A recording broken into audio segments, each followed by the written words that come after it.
What's up, y'all? My name is T. Shaw, and this is Brewin Black Podcast, where the contents we serve you is authentic, vulnerable, and relatable. That means we serve you with no cream and no sugar.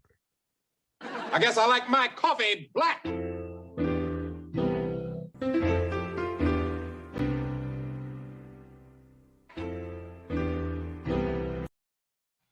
Yo, what's going on, everyone? My name is Scallopy, and my pronouns are he, him, his. And it's your boy T. Shaw, pronouns he, him, his. And this is Brewin Black, giving you the latest in black news and entertainment for our intellectuals, our millennials, and those who like their news like we like our coffee. Black. T, how you feeling, man? I'm feeling good, bro. I'm feeling good. Today was a rainy LA day. It was a little harder to get out of bed. I felt like I was moving a little slower. But the week's been good. We had some great networking opportunities yesterday. That was revitalizing. It's always great to talk to people that are in the space of doing creative things and really just chasing their dreams. And I think that yesterday really reminded me like that we really live in LA. And I think that it's one of the more special places like in the world where I feel like everybody has a dream and a lot of people are chasing it. And it just adds more fuel to the fire. How you feeling? Absolutely. Yeah, I totally agree.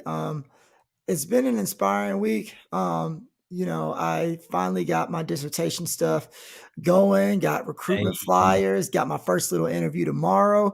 For those of you who don't know, when you get your first interview for your dissertation, it's a beautiful process because you've had to write, defend what you've written, create your project, get approval for it. And now we are in the beginning stages. So very thankful for that. And like you said, T, the creative spaces in LA where you can network and really, you're going to probably be talking to the next person who's doing something great to impact the world. Because the more interviews I watch, the more I realize how much Hollywood is interconnected, and people you don't think know each other were actually working on each other at on this project, or met each other on this film and what have you. So it's really cool to be a part of LA's history in that. Absolutely. So before we get started, I want to do our land acknowledgements. So we, as always, are sitting on this land of the Gabrielino and the Tongva. This is stolen land. This is colonized land, and we will always pay those respects. Absolutely. And so what we're going to head into right now is something known as our espresso shots. And that's when we just give you quick updates on some of the things going on in the world before we get into some of our main topics for today. So we first of all want to give a big rest in peace to Nick Cannon's son, Zen. Nick Cannon, it was a very vulnerable moment. He was on a show and he made the announcement to the world that his son, he wasn't even a year old, had passed. And so we want to, give a big shout out to Nick for being vulnerable enough to say that on national television and to, show his emotion, because I think a lot of times as men, that hasn't been all the way normalized yet. And so we want to give a shout out for Nick feeling vulnerable enough and comfortable enough to share that type of news with the world. Yeah, absolutely. It's personal. That's so close, and it's hard to share, right? Like that's hard to know that it happened, and it was like I think it was cancer too. It's like I didn't even know babies and like young kids could get cancer like that. So yeah, just keeping Nick and his family in our thoughts. Absolutely.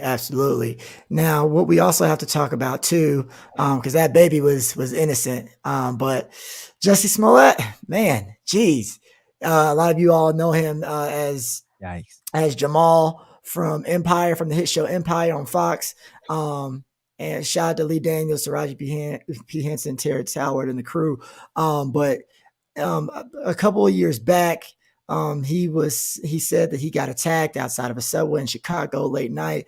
And it came to be that he actually, wasn't necessarily telling the truth on that. And it sparked a lot of conversations and debates, in the community. And that might be for another day, but we wanted to let you know that he was charged. He was found guilty, as of today. And so people are trolling the heck out of him right now because they're saying, "Oh, justice for Jussie," and like his attacker was brought to justice. So I mean, it is what it is. You can't lie about these things when LGBTQIA plus folks really get attacked viciously and killed, Mm. quite often in America.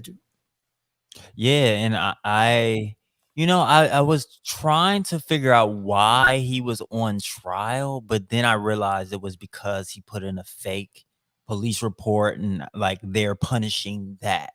But I feel like in a way that what he did was nuttier than like what I would just characterize as a crime. Because the only person that was really hurt in it was him. Um, and I don't know, man. Like, I think that his career is probably over. Like, I think that yeah, I don't know. I feel like there's just a lot of penalty for him right now. And so I think throwing charges on top of that, I don't know if that comes with jail time, but I in a situation like that, does jail time really do anything for anybody in that situation? I think it was just nutty, bro. Like more than anything, it was just nutty. And he doesn't have a career after this. So it I remember it's like kind of out of sight, out of mind, but I remember when it first happened, it was big news, and then they were like, "Yeah, no, this might be fake," and I think we just all kind of stopped talking about it. Yeah, yeah. It seemed like, there was probably a more restorative justice, type approach, you know what I'm saying? And not to say that he should be the face of anything, but I feel like he could have used his resources or have to do community service to the effect of helping prevent violence, and reduce violence against LGBTQI plus folks, and helping educate others so that they don't, cause violence, whether it be verbal, physical, emotional, what have you. Mm, And I think that, if it doesn't go that route, because I'm hearing that he might not get jail time, I'm not sure, but he probably won't serve prison time. But if mm, they don't redirect it and use this moment as a moment for him to help others not do these types of things or commit any type of violence against the LGBTQI plus community, then I think they've lost an opportunity. absolutely, and I hope he just got some help because I think like anyone that goes out of their way to stage something like this, that to me seems like a cry for help because no sane person really does that. So, for anybody that it feels that way, like to steep that low to like do something for the career, like or for a political moment, like yeah, I just pray for help for you. Right, right, absolutely, absolutely. And speaking of prayer, we are going to have to talk about Joel Osteen and his mega church Lakewood, Mhm, located in Houston, Texas. And someone had stolen $600,000, and they actually and they offered $20,000 reward for information leading to the arrest of the thief. And they ended up giving it to Crime Stoppers, $20,000 to Crime Stoppers. However, so a plumber actually found the $600,000 in the wall. All of it's a little weird to me. mhm, I how does a church that has cameras, miss someone putting it in the walls, I guess? mhm, Or I assume that Lakewood has a lot of cameras around. yeah, So it's all a little weird and wonky. And to be honest, I feel like, not to say that $20,000 is a small amount, but it's like I found 600,000 of them things. So mhm, I don't know. Some of it just all seems a little bit fishy to me, but absolutely. we wanted to keep you updated. Dated. Someone did find it. They did give this man 20,000 of them things. Yeah, and it's a little weird, right? Just like you said, like for me with Joel Osteen, I feel like there's been a pattern of weird behavior. I remember when that hurricane hit Houston, he didn't want to let nobody in. Like he didn't want to use the church to house anybody. And I thought that was weird, right? Because you think of church and Christianity, like those are the values. So I thought that was kind of weird. But yeah, also thinking about it, it's like when you lose that much money, what was it? Yeah, $400,000, 600,000. $600,000. Like there was probably an insurance claim put in on that. So I wonder what happens with that, knowing that the money was always there. And it's like, who put the money there and who had access to the money that could move it incognito into the walls of the church? I don't know. Just like you said, it sounds a little fishy. I'm not a Yeah. private investigator, but I hope somebody is on the case. Yeah, and it goes back to what you were saying about these trends and patterns. I remember watching an episode of Joel Osteen's like Sunday morning service, and he was saying that like there was something structurally about the church that wouldn't have allowed him to let people in, or they would have been in danger. But like, I'm not sure, because I'm just like, it's a mega church. So like, I don't, is every place and crevice in that church a risk to people that you could have let in? Like, Mhm. questions about that. So it's like you said, it's multiple things. So one thing we can be like, maybe, but like, these little things continue to add up. And I'm gonna tell you something, Mr. Joel, you better be careful, because when the pastor comes out with a scandal, you know what I'm saying, it hits a lot harder based on the path that you've chosen to walk. So Right. we'll be keeping y'all updated on things going on with that Lakewood church that hit the news. But yeah, just be careful out there, y'all. Proceed with caution. All right. And speaking of proceeding with caution, we're going to get into something called our light roast. So Tia, tell everyone what's going on, because right here we're talking about LAPD and fear mongering. Tell people first of all what fear mongering is, and then tell us how LAPD is doing it this season. Absolutely. So, fear mongering is the generation of just fear amongst the masses, right? So people have claimed that, like COVID, that the government is just fear mongering around COVID, but it's like you can take a look at statistics, especially in context, to understand that like this is a real pandemic, this is a real epidemic going on, and that's affecting not only the United States but countries worldwide, right? But when we think about fear mongering, it often is baseless, right? Like there's nothing really to worry about as much as someone is telling you to worry about it. And with LAPD, they are fear mongering around crime, especially in this holiday. So I want to play this clip for y'all real quick so y'all can hear what I believe he's a detective for the LAPD has to say about the crime, and then we can kind of like break it down after we hear about what he says.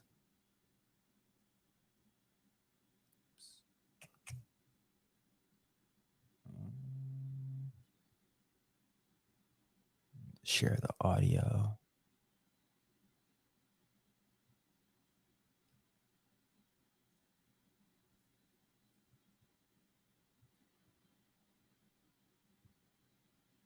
My message to anybody considering coming to Los Angeles, especially during the holiday season, is don't. A sobering and somewhat terrifying statement from the LA Police Protective League, the union representing LAPD officers. The message coming as a crime wave continues to slam the city and surrounding areas. We can't guarantee your safety. It is really, really out of control. I said it to people before. It's like that movie Purge.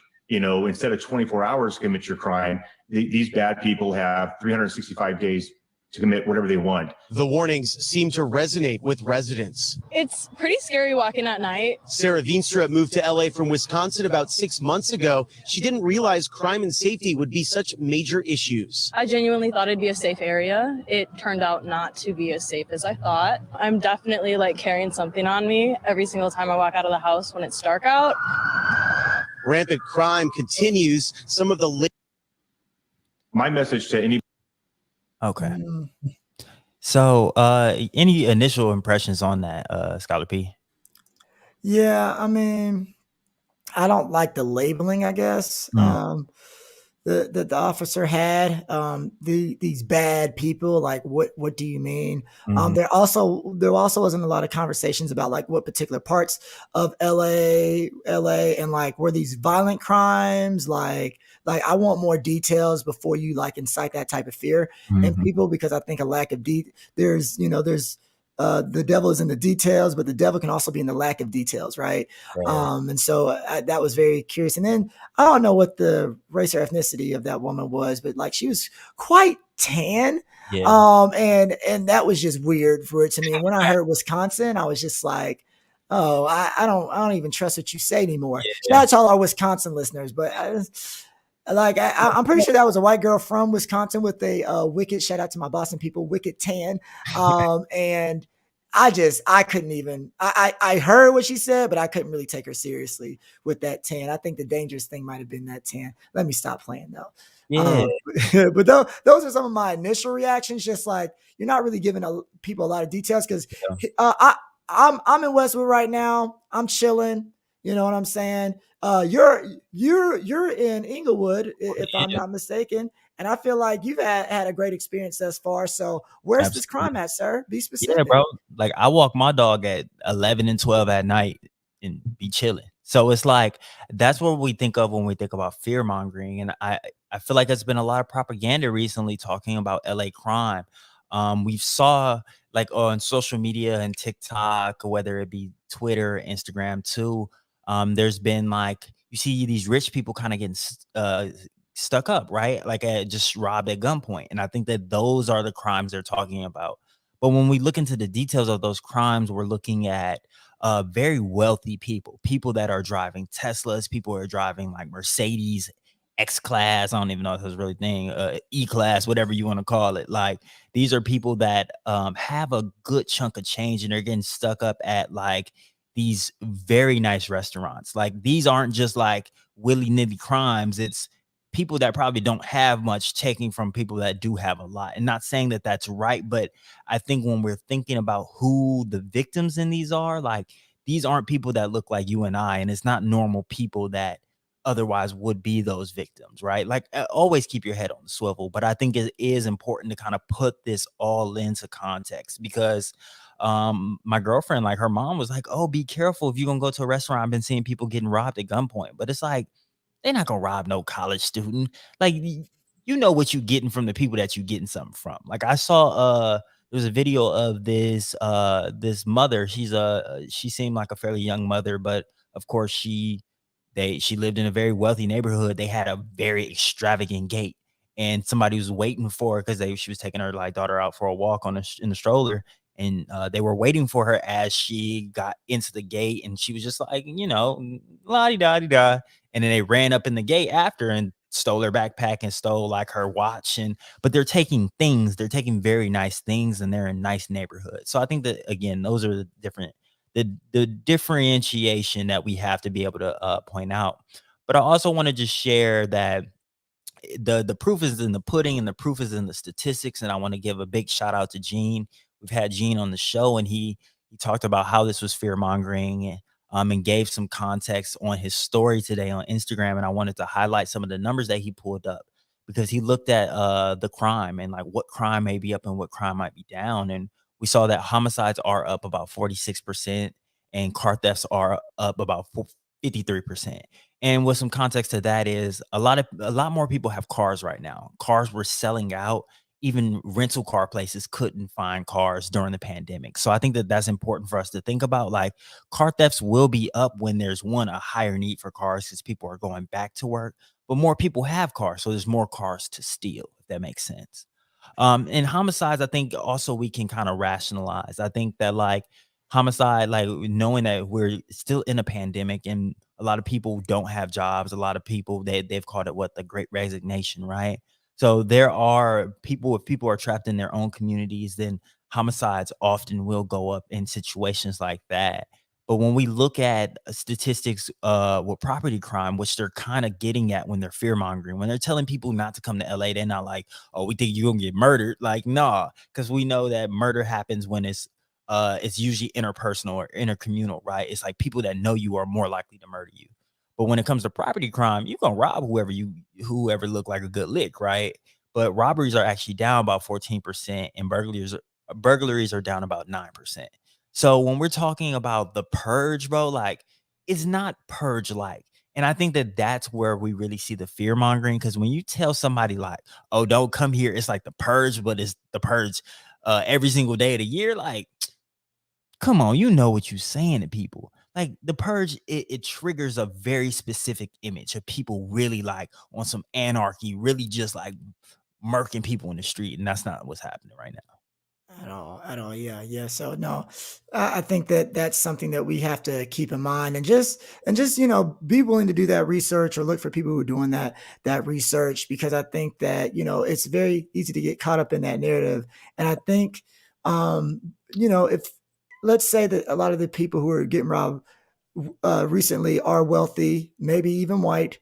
Would is that the reason the LAPD is saying something, right? And are we saying that when victims look a certain way or have certain resources, that's when it's a problem for society. And so Mhm. I think that that's just something that we also want to think about. And I'm gonna leave that with our audience to like really consider, you know? Yeah, and just one more thing before we go off.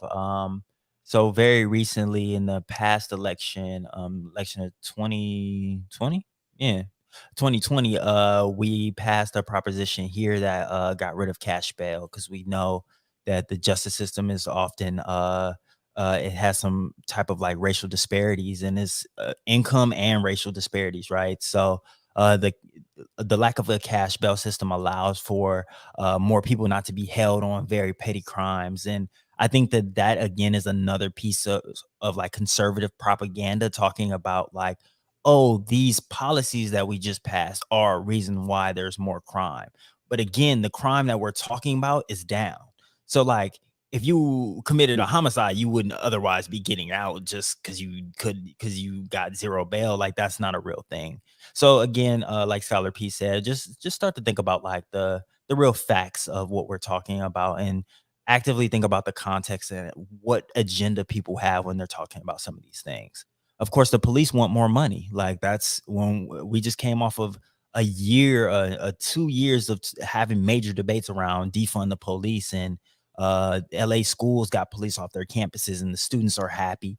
And I think police recognize that they're losing funds. So how can we generate more funds? We need to generate a need for police. And how do we do that is invoking fear. Like you're gonna want police if you feel like you're gonna get robbed or killed. Like, of course, like, yeah, more police on the streets, keep us safe. But we know that that's not really how it works.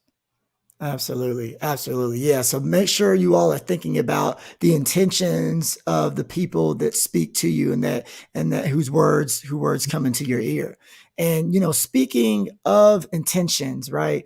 Good, bad, or indifferent, we got to get into our Building a Better Brother segment. All right. So Mhm. Building a Better Brother is when we show examples of people who are trying to be a good example of a man. And I think that not all efforts and intentions always go the way in which we intend. And so here at Brewin Black, we shout out brothers, and sometimes we have to come back and double back and say, hey, look, this brother, maybe he had good intentions, but he also needs to be held accountable. So tell the people about what's going on with Chris Cuomo. Yeah, so Chris Cuomo got very popular during the pandemic. He had a big position at CNN. He was on prime time at CNN. Prime time is when everybody is watching. It's the top spot that every anchor is gunning for.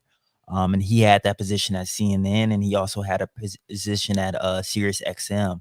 But he either was fired or he left the position of both CNN and Sirius because, well, he was actually fired from CNN. He was let go due to crossing of ethical lines, and that had to do with helping out his brother. So a few weeks ago, we talked about how we had Chris Cuomo as our building a better brother because we appreciated him holding his brother accountable and asking his brother to step down when he didn't really want to, because he knew that one, it looked bad, but two, that he needed to be accountable. He needed to let the process happen.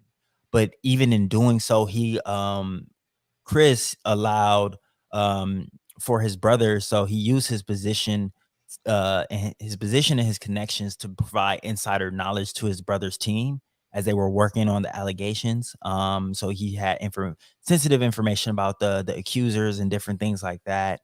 And then he even this week we found out that he may even have his own sexual misconduct claim against him. So acknowledging that he was our model of being a better brother, I think that we want to hold him accountable, and say that like maybe he wasn't the best case for this. But I think it does also bring up a bigger question too. It's like, is there a right way in a situation like that to handle it? Thinking about if you had a brother in that situation, right? Or you had a close family member that had some allegations and they didn't needed to step down. It What would you do if you were in a position where you were a top journalist that could get information? Um, is it right to use that information to help that family member, What else could he have done, I guess, is the real question. I think it, and shout out to some of the people on our live stream, context is key. I'm gonna quote them. So I think that you're gonna I don't think objectivity is a real thing. And I think that a lot of people try to pretend it is. I think that that's how a lot of the isms in and of themselves continue to operate, because everyone acts like, the law is objective, but my feelings are Mhm. objective, and I think that there's always going to be a part of you that wants to look out for your family member, to at least to a certain extent. And so I think it would be hard for me to look down on, Chris, and say, what you did was all the way unreasonable. No one would ever do such a thing. But I think that when it comes to certain things that have a deeper moral and ethical consequence, like, sexual harassment and stuff like that, this is when you do pull your brother to the side, and you like hold his foot to the fire. And I think that when it comes to lawyers or something like that, if you want to use your financial resources, or if you find out some evidence because, you have the connections and somebody told you this, told you that, then yeah, maybe you could assist in that way. But I think there are a lot of ways in which you try to stay away from it, and make sure that your brother does get to think about, what he did might have been wrong, and Mm, how your brother can grow from it. Because I think that, you know, sometimes when we enable the people that we love, we actually create a worse situation for them down the road, when we could mm, have addressed it and nipped it in the butt sooner. yeah. But I think it's a really tough situation. I would definitely look out for my brother to the extent that I could. But if he was, but like, I think so, like if he accidentally hit somebody with his car, not because he was drunk or anything like that, but like maybe he just wasn't paying attention or something like that. Yeah, I'm gonna call lawyers. I'm gonna use financial resources. But my brother's sexually harassing someone, assaulting someone, that's what robbing someone at gunpoint. Now it's like, Mhm. bro, I love you. Like, yeah, we can talk about lawyers, but you got to be able to sit with what you've done and be able to deal with that consequence, because that's not who you're supposed to be, right? That's Yeah. not the brother that I know. And so I think that Mm. that's one way to look at it. What do you think? Absolutely, and I think that that's what real accountability looks like. If you really love this person, you want this person to be a better person. And yeah, I think it was beyond just getting a lawyer, right? He wanted to be on the team of people that was working to protect him, working to protect his image, working to uncover details. And it's like, if you have such a privileged position, like not too many people can be the top journalist at one of the top news places, and with those connections and with those resources, you can do a lot. And it is kind of cheating. And it also doesn't do much for your brother in the long term, like you were saying. And I also think that, like, in being and trying to build a better brother, like, you're definitely not doing that. Because you're handicapping them in a way. You're definitely enabling them in a lot of ways. And I think that that's where we need to figure out where to draw that line. I think that it happens when we know people that are accused of sexual assault on campus, right? It's like, well, yeah, like you were my dog, but like my dog don't do that, right? Like that's not what I stand for. And it's like, if you're not holding these people accountable, and you're not, you can provide them support, but you can also love them from afar too. I think that Yeah. it's important to also separate yourself, just because one, it might be a lot for you as a person, but two, it's like you don't want to get entangled in that. And you also don't want to be um affiliated with that, especially like sexual assault, dog. Like that's a lot. But also now he may have a sexual misconduct case. So it makes a little bit more sense. Like birds of a feather may flock together. Who Yeah. knows? But again, if he had separated himself from that, then maybe we don't find out that information too. Absolutely. Yeah. Yeah. And it goes back to your point, T. Like, the unfortunate part about our friends, and we're talking about men in particular, is that a lot of times we don't tell each other the whole truth and nothing but the truth. Mm, yeah. And so like even when we say, like, I agree with you, I would hope that my boys don't do that. You know what I'm Mhm, saying?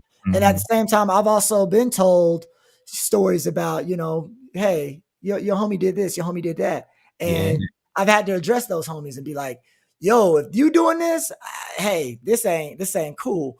And it's a very uncomfortable thing, but it's like sometimes you have to have those conversations because homies are going to be self-preserving at the end of the day, and it takes Mhm. homies who ask those deeper questions and be like, hey, yeah, but what about this? What about this? You say this happened, but something's not adding up, bro. You wanna elaborate further, if they allow you to do that. So I think that, like you said, some things you're like, you got to be honest with the brother. Like, bro, they saying you did this, man. I hope Yeah. that's not true, bro.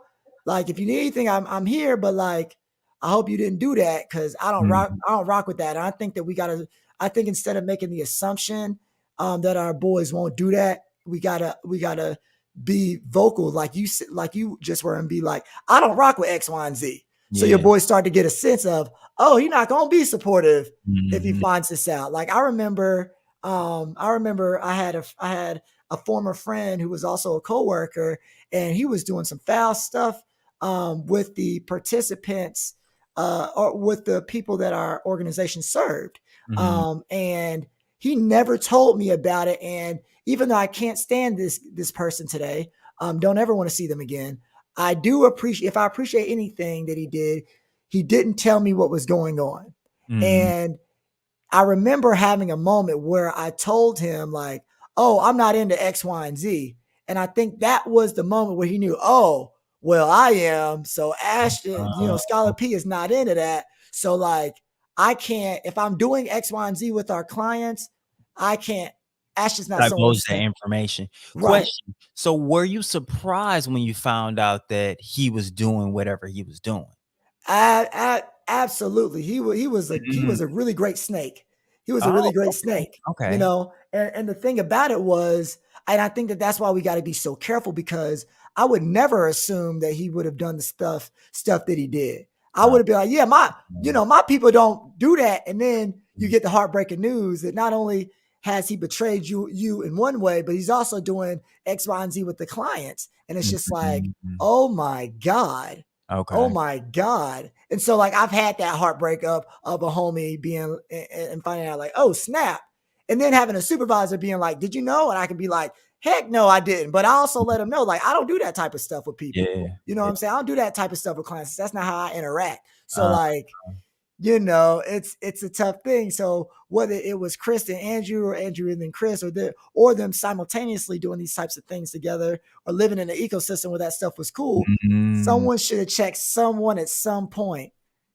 that's a bar. You That's know, we're both older brothers, and it's like if we see our sibling getting into stuff, I feel like we would both rather have an argument with them now and get in a heated discussion now than to mm, see them in a bad situation later. absolutely, absolutely. But technically, I'm a younger brother, but I feel the older brother role. Whoa, that's nuts. Okay. But no, I definitely get you. And even like in my job, right? Like I work with a bunch of young men, like I work with high schoolers. So I think in that way, I also model some behaviors and also just advice. Like the way they've like flocked to me so quickly, and the way that they heed my advice, I think that just like you're talking about, like I think that they know that that accountability is there too. Absolutely, absolutely. Yeah. So, fellas in particular, just be careful about the company that you keep, but Mm, also if you love the company that you keep, hold them accountable early. Because big facts. I think we all have friends who helped us from like going to that other level where we couldn't come back Mhm, from. Right, mhm, right. So just keep those types of things in mind, fellas. Please, please, please. And speaking of, holding your brothers accountable, sort of giving them the game. We got to give a big shout out to Coach Prime. Coach Prime has been one of the most entertaining coaches that I've seen in a while. Getting up and walking away from white men who don't put respect on his name. I don't even watch football like that, but like I give them the championship title just for that. But he is also thinking about the world that these young athletes live in. And he brought in, model, an expert on the finesse. Um, Yeah, I was you like, know, I'm a baller. yeah, yeah, yeah. Baller recruitment expert, Brittany Rayner.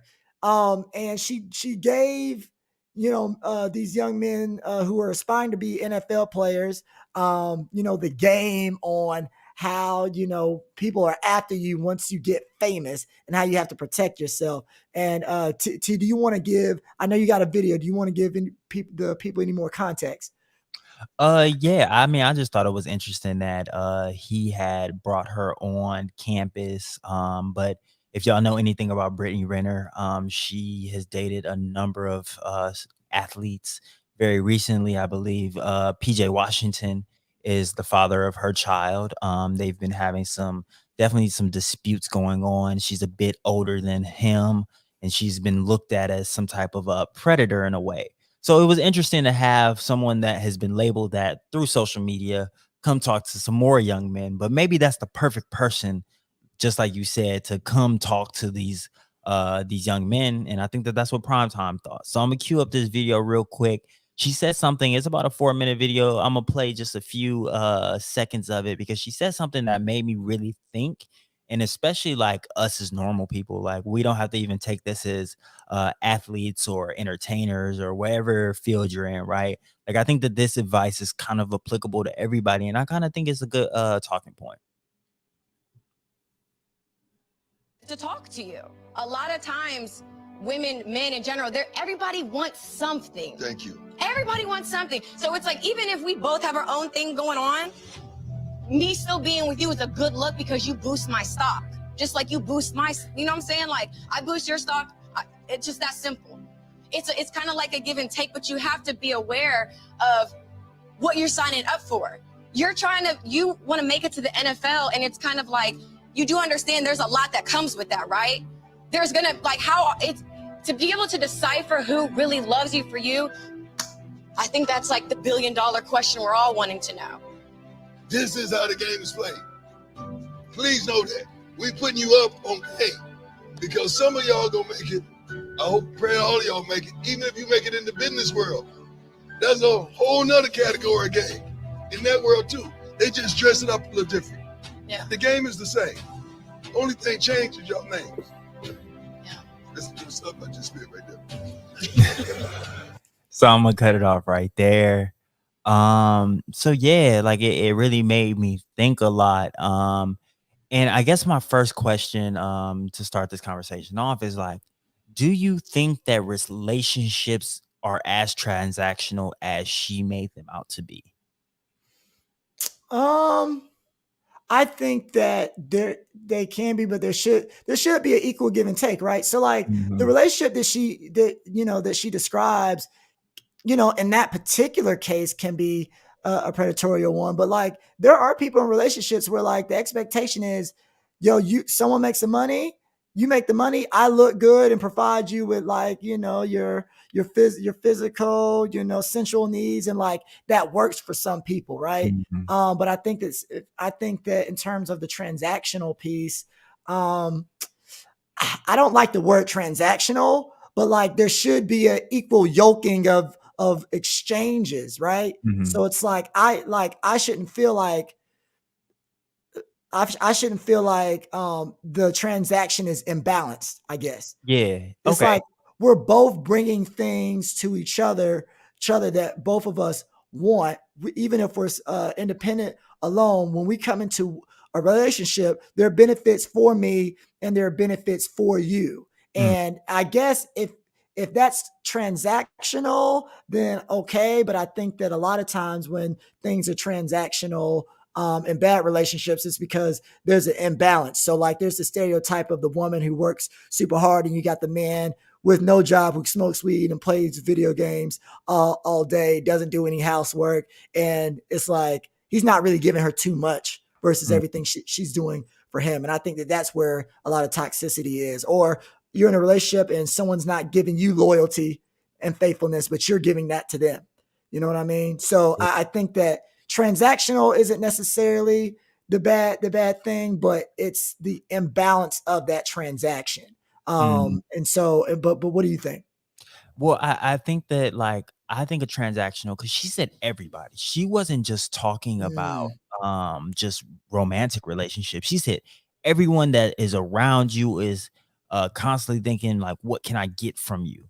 And I know that's a rough paraphrase, but it's like she sees herself as Brittany Rayner. And she's one thing that really stuck out to me. She said something along the lines of trying to figure out who loves you for you is really the $1,000,000 question.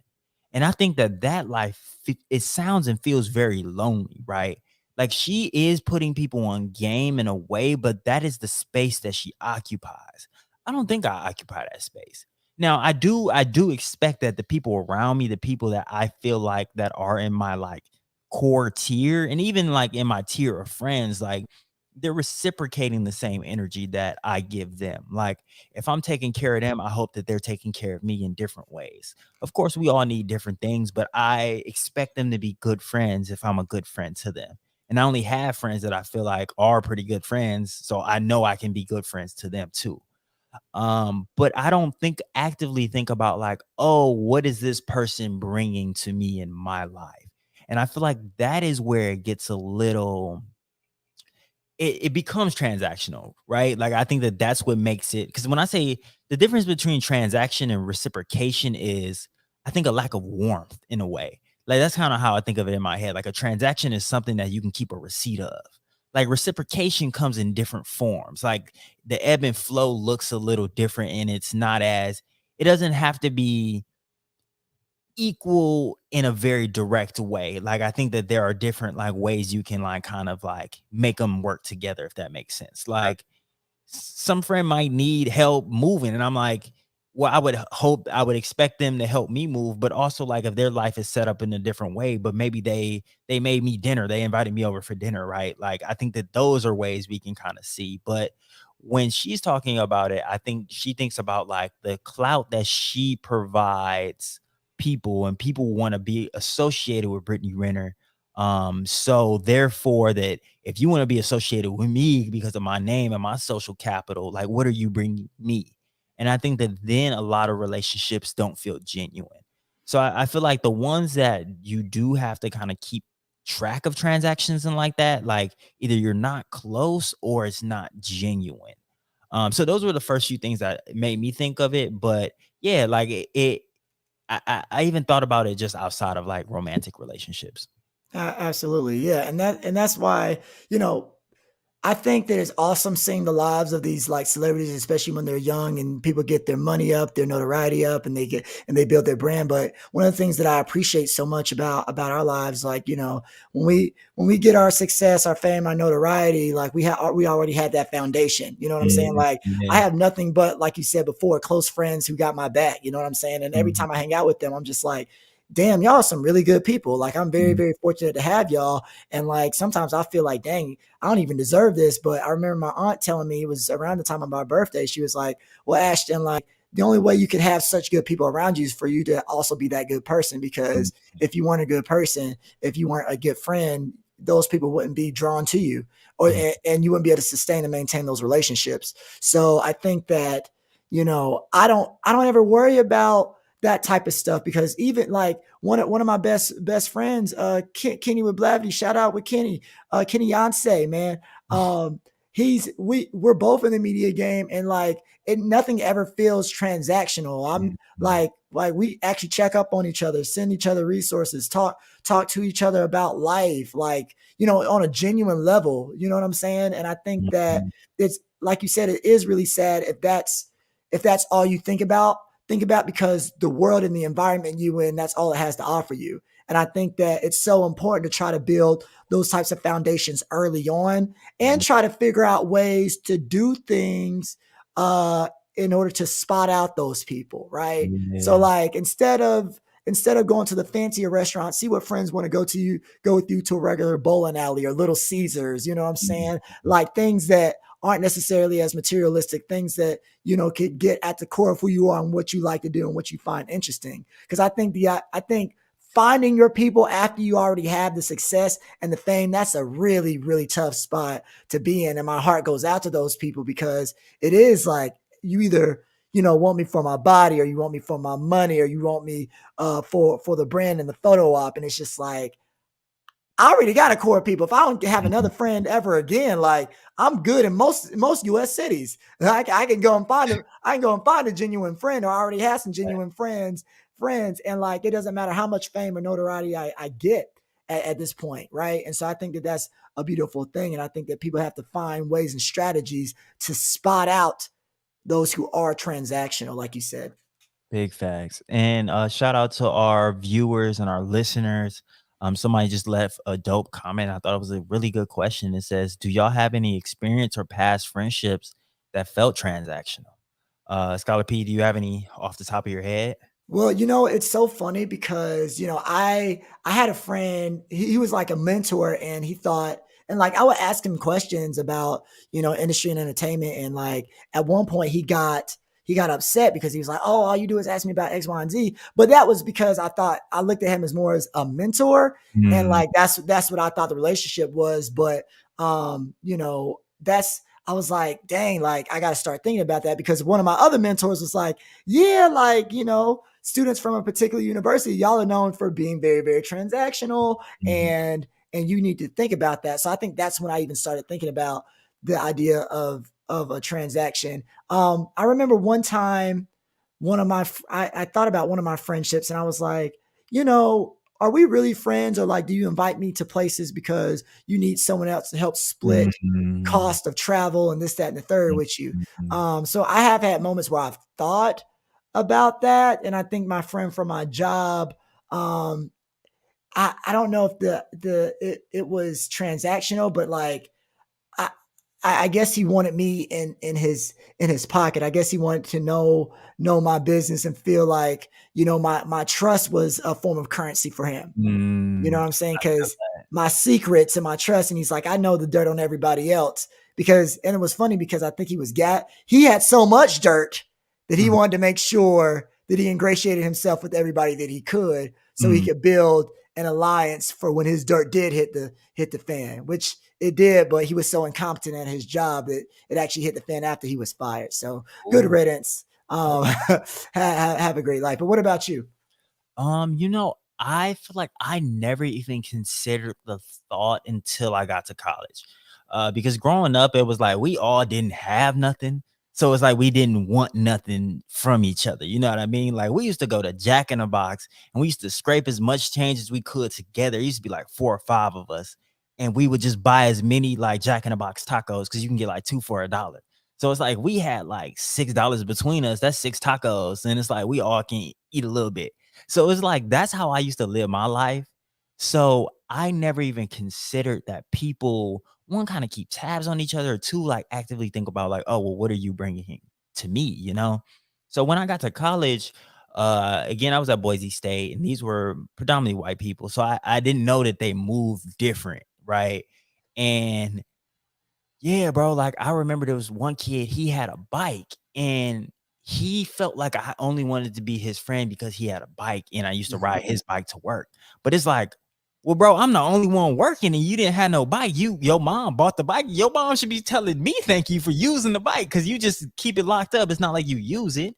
And I talk to you every single day. Like you literally are my neighbor. Like we hang out. Like I didn't know he was keeping tabs, but it was like and it's crazy because it's like we did everything together. We would go grocery shopping, we would go to the gym, we would share milk and things like that. So we would all take turns, and then one day, like we were all coming back, and I didn't have any more like the little Bruin bucks or something. I think that's what it's called. Not Bruin bucks, Bronco bucks or something. I had ran out, and I was like, oh, can you buy the milk? And he was like, no, I bought the last one.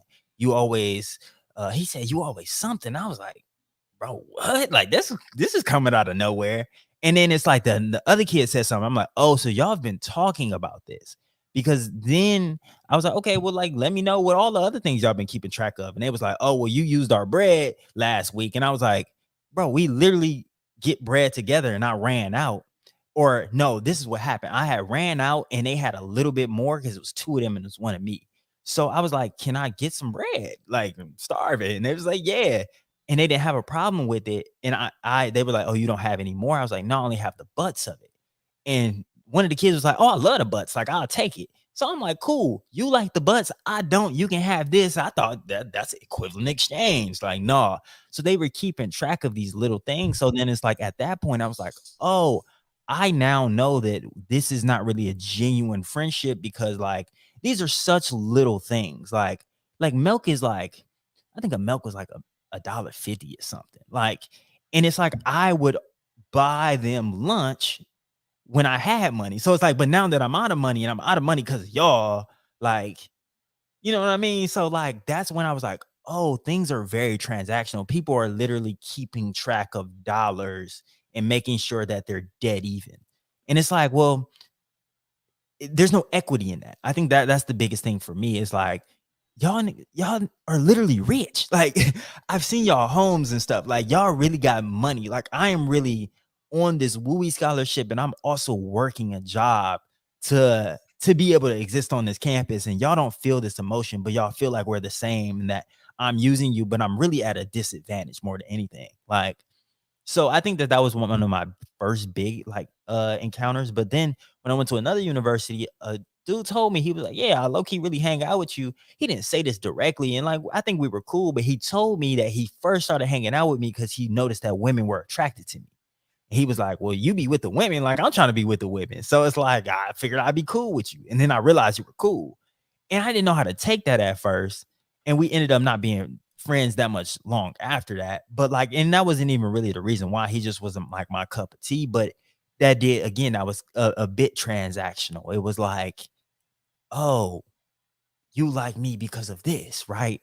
And I think I try to be very cognizant that I'm not doing that to other people, but I also can't tolerate people that I don't like. You know what I mean? Like, Right. unless I genuinely like you as a person, I just don't talk to you or I don't spend no time with you. Like the people I really rock with, they know I rock with them, and I don't really have a in between. So I hope that I'm not transactional, y'all. If y'all listening to this, well, you probably don't think I'm transactional if you're listening to this, but if y'all do, let me know. I appreciate that, and I'm trying to be a better brother. You feel me? Absolutely, yeah, absolutely, yeah.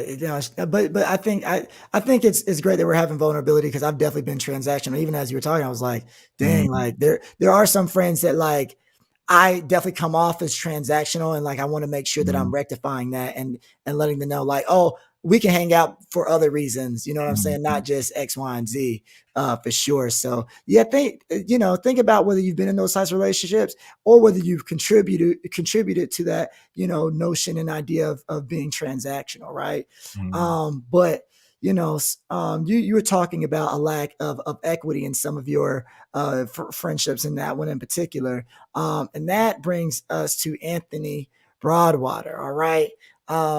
And this story like really saddens me. And it was about a man who was falsely accused of sexual violence. And let's clarify, a black man who was falsely accused of sexually assaulting this white woman. And it's she said that she was greatly sorry for doing it. And it's interesting. Mhm. It's very, very interesting to me that that was just sort of it. Because when I hear stories like this, I think about, well, what do reparations look like? And it's unfortunate because I hate this idea of punishing survivors of sexual assault, but when you make that claim, and it wasn't like she made the claim but the man was found innocent. This man spent 16 years in prison. We have no idea what he experienced, what he saw, Mhm. how that impacted him emotionally, mentally, or spiritually. Mhm. And I guess for me, I'm like, well, there has to be there has to be something, a way outside of her saying sorry, that she helps try to rectify what she's done, or make a positive impact on this man's life, to sort of try to begin to offset the extremely negative one. And I think that the courts have to do something.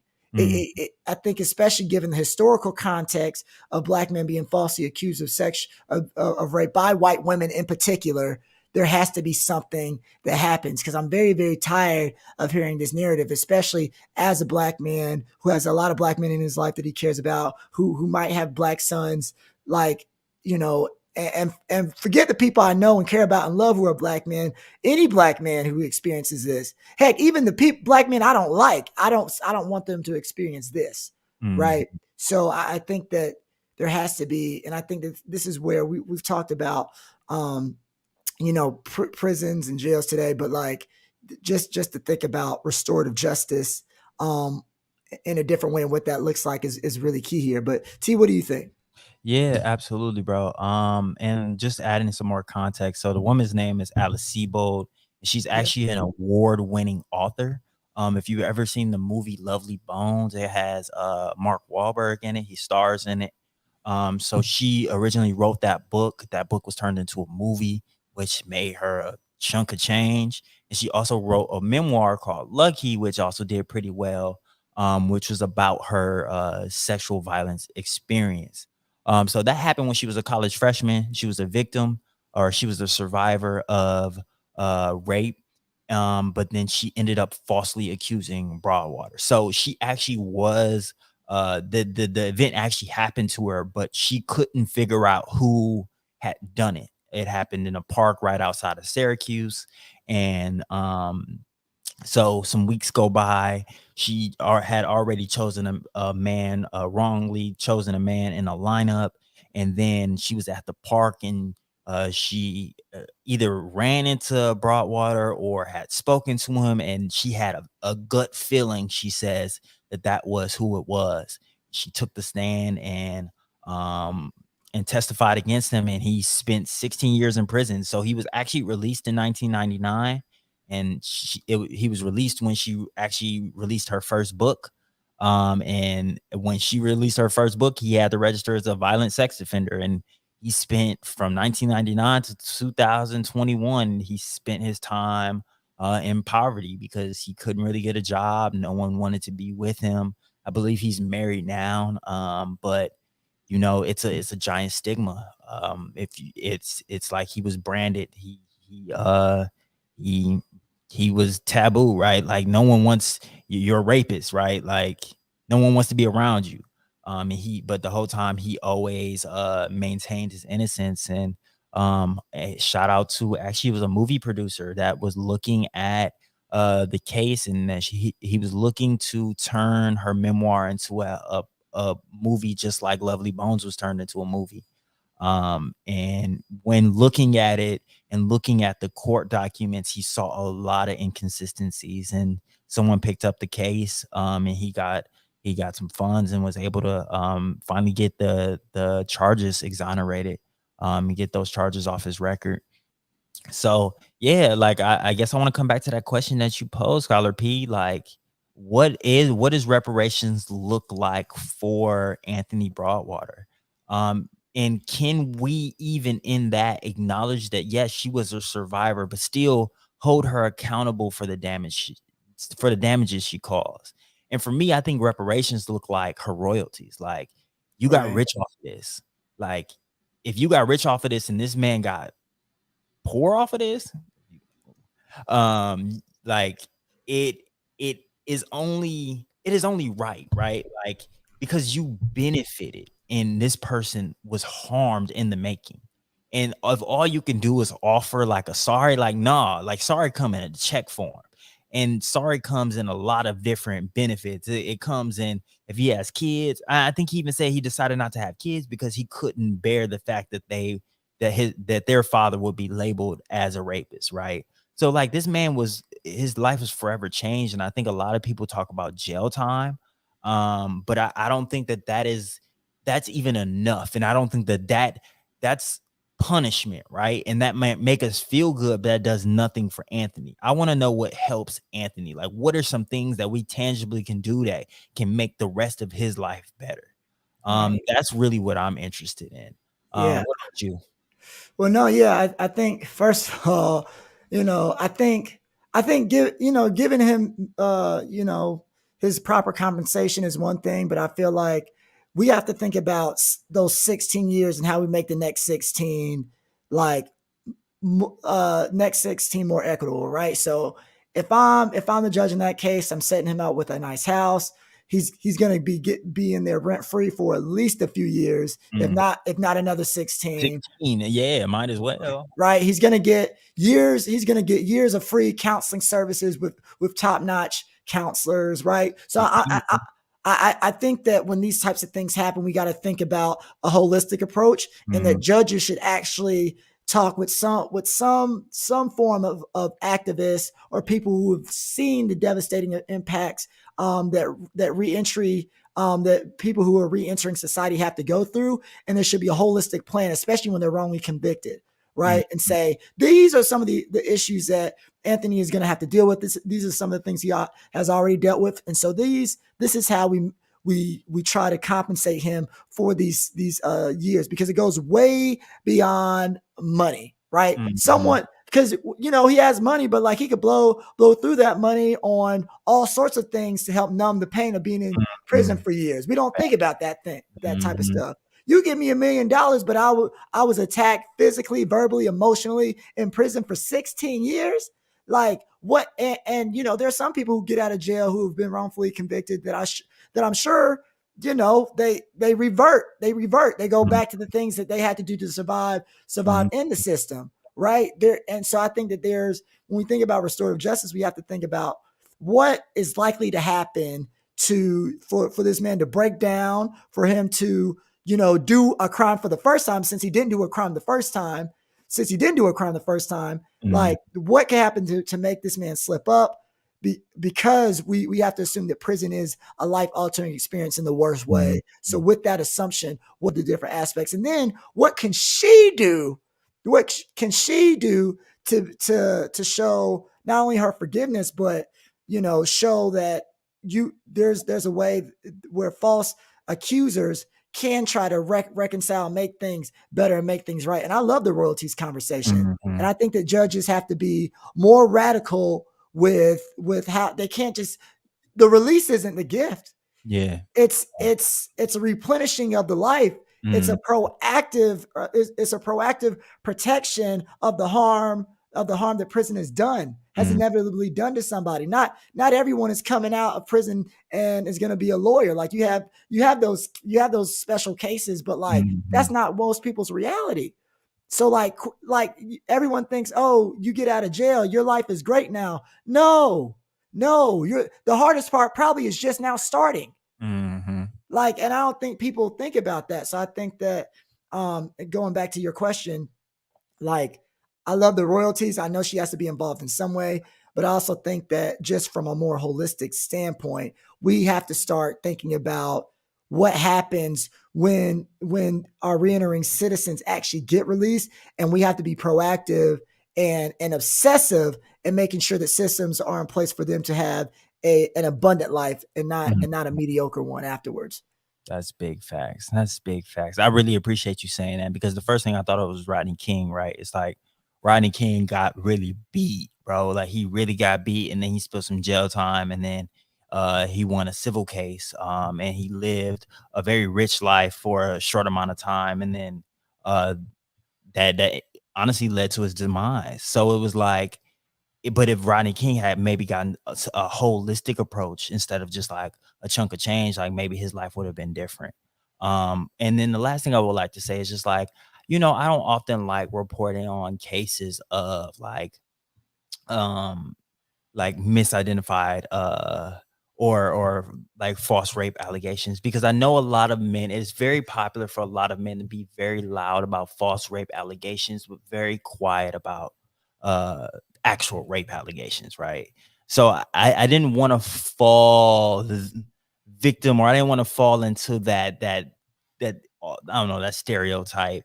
But I felt like this case was different. I think we really had to, like, because I think when you see somebody really truly benefiting off of this and somebody harming, I think it is a real question. But yeah, we know that both are very true, that like there's a history of false rape allegations when it comes to Black men, especially with white women. But then it is also true that there are women that are survivors of sexual assault, and men have to be vocal about that as well. If you want to be up in arms about the false rape allegations, I need you to be as big of an advocate for the women that are survivors of any type of sexual assault.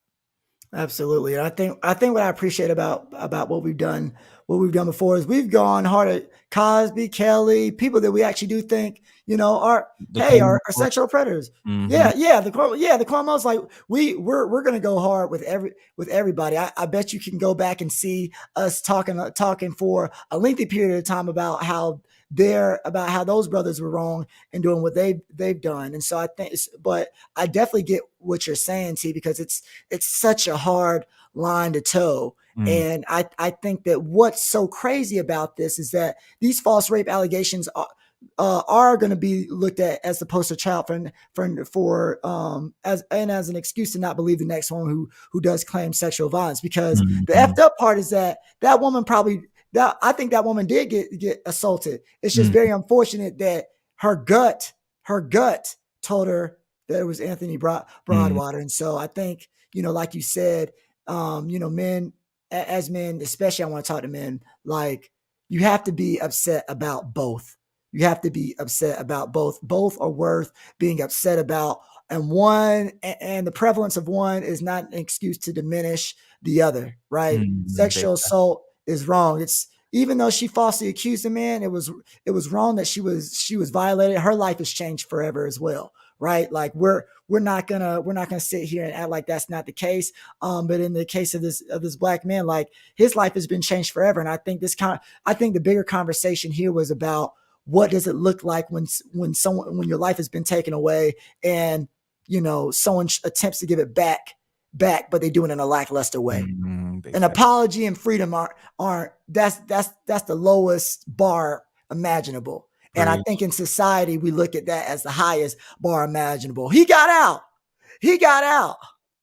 Well, I mean, look, Martin and Eddie got out at the end of life, but they only had a few years left. It Mm. doesn't, their life was changed forever. It doesn't matter. They didn't have kids either. They didn't, you know what I'm saying? Like so we're better than that as a country. Mm. Um the bar can be raised, and it's our job to raise it. All Mm. right. But speaking of raising the bar, we gotta get into our final segment of the evening, which is called our spotlight. And our spotlight is when we show love to people who are doing great stuff in the community. We started off with a light roast criticizing folks, but we got to end it on a positive note. So I think this week's spotlight is versus. Shout out to Bone Thugs and Harmony, as well as 3-6 Mafia for the great battle that they had. There was a little tiff between Busy Bone and Juicy J. And what I appreciate about them is that they were able to piece it up and still have a great show after the fight and after the altercation. And I think that we don't see that as often, because on one hand it's like y'all are so old, y'all supposed to be beefing in your 20s, not your 40s. But I think that it was very cool to see these 40-year-old men also piece it up quick, like they were mature. You know Mm. what I mean? And then also before I'm gonna just go over both and then get your perspective, T. Drake and Yeezy, bearing the hatchet, to do a benefits concert for Larry Hoover. That's really dope. And their beef was a few years at least. And it's great to see people at their primes, also reconcile. So it's almost this beautiful thing of like seeing generational beefs, sort of dissipate, Mm. and disappear. So that was a beautiful thing. But T, what do you think?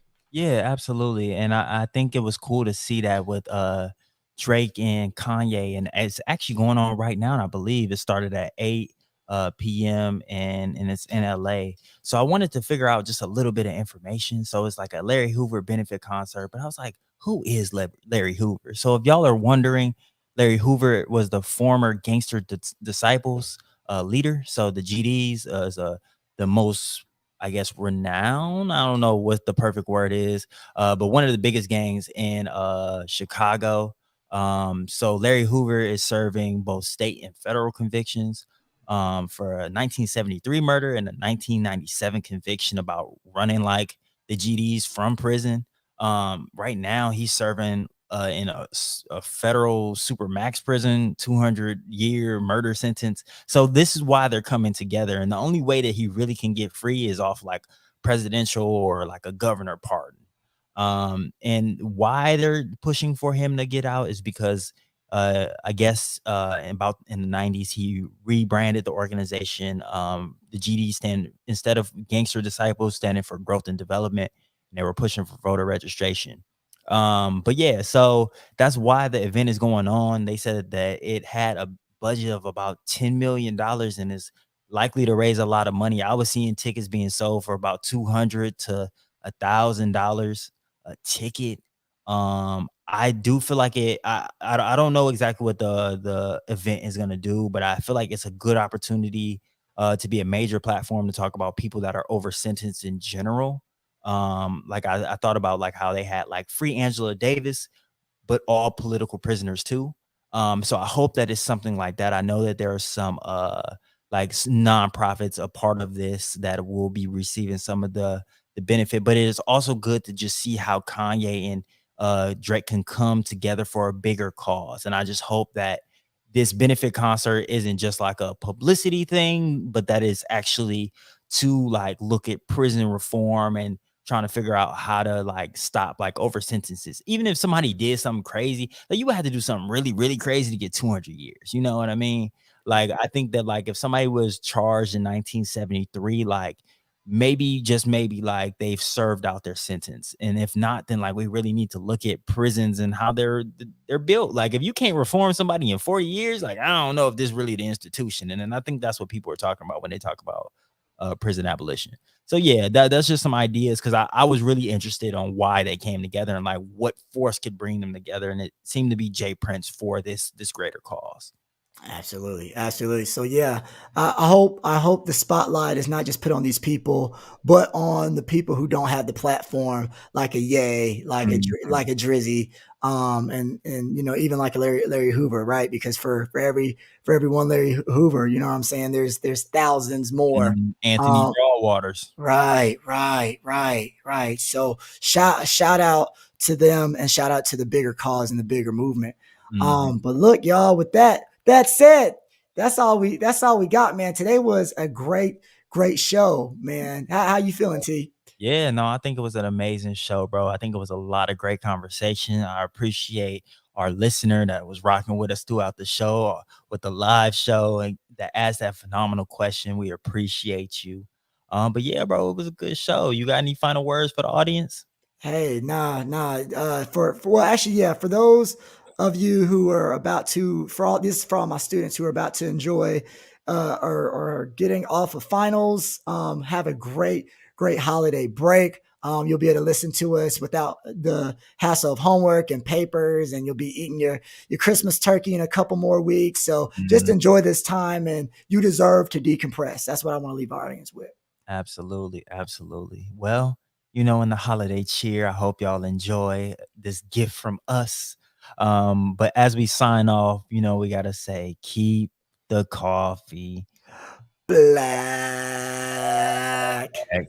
All right, y'all. Thank y'all for rocking with us, and we will see y'all soon. Peace. Peace.